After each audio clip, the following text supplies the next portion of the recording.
Hello বন্ধুরা, তোমরা সবাই কেমন আছো? তো আশা করছি যে যেখান থেকে আমার ভিডিওটা দেখছো সবাই অনেক অনেক ভালো আছো। আজকে আমি তোমাদেরকে দেখাবো একদম কম কাপড়ে কিন্তু কুচি হাতা ব্লাউজ খুব সুন্দর করে বানানো যায়। তো সেই টেকনিকটা আজকে আমি তোমাদের দেখিয়ে দিচ্ছি। তো ফার্স্টেই কিন্তু আমি এই পাড়গুলো কেটে নিয়েছি। তো পাড়গুলো সমান করে কেটে নেওয়ার পরে যে কাপড়ের টুকরোটুকু পড়ে থাকবে তো সেখান থেকে আমি কিন্তু এই হাতার ডিজাইনটা তৈরি করব।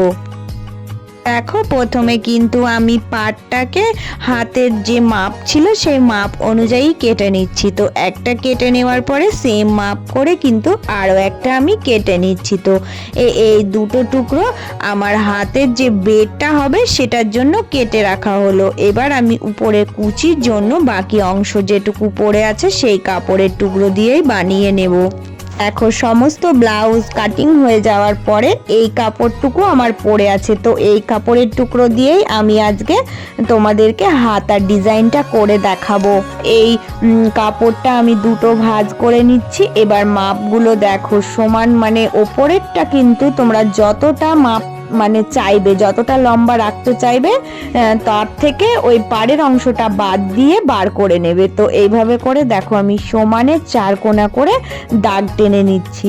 তো দাগ টেনে নেওয়ার পরে এই সমান লম্বা করেই কেটে দেব। তো এই কুচি হাতাগুলো কিন্তু যতটা বেশি সিট দিতে পারবে ততটাই বেশি কুচি দেওয়া গেলে বেশি ভালো লাগে। তো আমি কিন্তু এই টুকরো দিয়েই করব। তো অল্প কাপড়েও করা যায় সেটা দেখাবো। আগে কিন্তু দেখো সমান করে কাপড়টা আমি কেটে নিলাম। এটাকে আমি দুটো ভাগ করে নিলাম কারণ দুটো হাতা হবে। তো এই কাপড়টা দিয়েই আজকে দেখাচ্ছি কিভাবে করবে। তো এই কাপড়টার সঙ্গে পাড়ের কাপড়টা আমি রাখছি। দেখো কতটা এক্সট্রা পাচ্ছি। তো যতটা এক্সট্রা পাচ্ছি ওই এক্সট্রার অংশটা দিয়েই আমাকে কিন্তু কুচিগুলো বানাতে হবে। তো আমি দেখো এখানে একটু চিহ্ন করে রাখছি কারণ কুচিগুলো এই কাপড়টুকুর মধ্যে আমি রাখবো।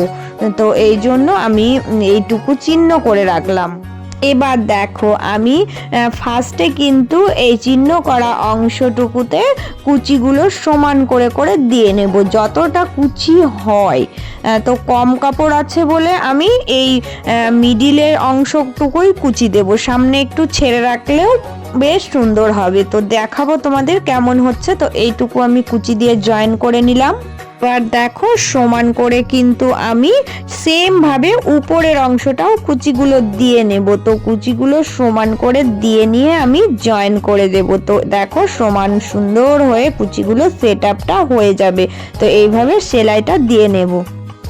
তোমাদেরকে আমি দেখাচ্ছি। দেখো হাতার মাপ করে কিন্তু আমি একটা কাপড় কেটে নিয়েছিলাম, মানে ভিতরে লাইলিন দেবো। তো সেটা দেখো এই লাইলিনের কাপড়টা আমি কিন্তু বসাবো। বসিয়ে দেখো এই সেম পয়েন্টে কিন্তু আমি দাগে দাগে কাটবো। তো আমি এখানে হালকা করে কেটে দিচ্ছি। দেওয়ার পরে এবার সেলাই করে দেখাবো। দেখো এই লাইলিনটা কিন্তু সুন্দর করে আমি সেট করে নিচ্ছি। তো সেলাই দিয়ে দিচ্ছি, দিয়ে দুই দিকে মানে চারিদিকে ওপরটাও দেবো আবার নিচটাও দেবো। তো সেট করে নেব এইভাবে। তো এইভাবে সেট করার পরে এক্সট্রা যে কাপড়গুলো বেরিয়ে থাকছে ওই কাপড়গুলো কিন্তু আমি কেটে দেব। তাহলে কিন্তু সুন্দর করে জিনিসটা সেট আপ হয়ে যাবে। এবার দেখো পাড়টা সেট করব কিভাবে। আগে পাড়ের জন্য কিন্তু একটা আমি লাইলিন কেটে নিয়েছিলাম। তো লাইলিনটা আমি ভিতরে রেখে এটা কিন্তু আগে সেলাই করে নেব। তো এটা সেলাই করে নিয়ে তারপরে দেখো পাড়টা এবার কিভাবে দেব। এবার লাইলিনটার উল্টো দিকে দেখো পাড়টা আমি কিন্তু সেট করে নিচ্ছি লাইলিনটার সাথে। তো লাইলিনটার সাথে সেট করে নিয়ে দেখো লাইলিনটা ভিতরে থেকে যাবে আর এই পাড়টা কিন্তু উপরের দিকে চলে আসবে। তো সামনের দিক দিয়ে এবার একটা চাপ সেলাই দিয়ে নেব। কিন্তু এই পাড়ের উপরের অংশটা আমি সুন্দর করে সেট করে এই কুচির ওপর দিয়ে রেখে আরও একটা চাপ সেলাই দিয়ে নেব। তাহলে কিন্তু সুন্দরভাবে আমার এই পাড়ের দিকটা সেলাই করাও হয়ে গেল আর সেটিংটাও খুব সুন্দর হয়ে যাবে।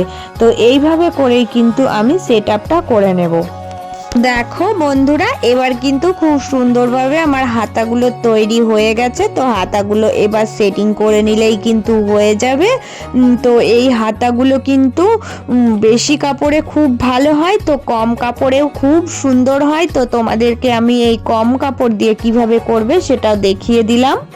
কতটা সুন্দর কুচিগুলো সেটিংস হয়েছে আর কতটা সুন্দর লাগছে। তো এইভাবে করে তোমরাও কিন্তু বানিয়ে নিতে পারবে, তাই আমি তোমাদেরকে আজকে এটা শেয়ার করলাম। যারা আমার ভিডিও প্রত্যেক দিন দেখো ও আমার পাশে আছো তাদেরকে অসংখ্য অসংখ্য ধন্যবাদ ও অনেক অনেক ভালোবাসা।